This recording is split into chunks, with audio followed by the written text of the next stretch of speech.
We had all hoped that we had left the ugly, authoritarian, socialist ideologies of fascism and communism behind.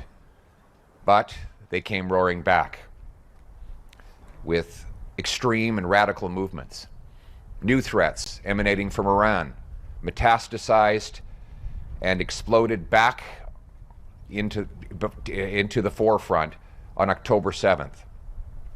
An unprovoked attack that was deliberately designed to carry out the maximum amount of cruelty against the most innocent people. A seven-front war initiated by Tehran seeks to carry out a Holocaust-like attack on the Jewish people. October 7th was the biggest massacre of Jews since the Holocaust. But in the period that had followed, Israel has fought back. The regimes and the terrorist groups that sought to annihilate Israel have themselves been annihilated. And Israel has friends, as do the Jewish people. Friends that will stand through thick and thin, through fire and water, not equivocating, not speaking out of both sides of our mouth. We must stand with the Jewish people and the state of Israel in their effort to preserve their existence and to live a peaceful, democratic life. And that should not be taken for granted.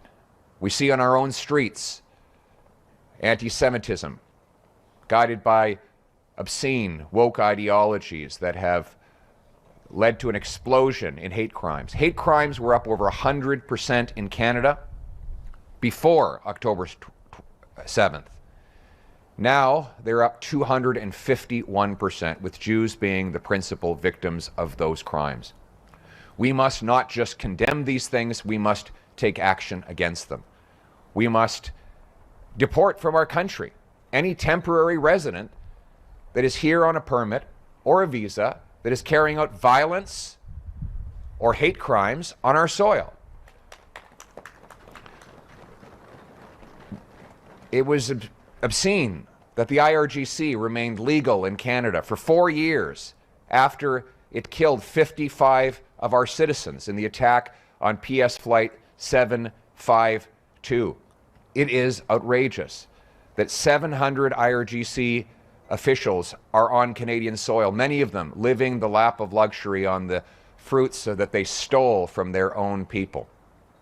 And we must condemn when our own government gives grants for anti-racism to people like Leif Maruth, or appoints Birju Datani to head up the Canadian Human Rights Commission.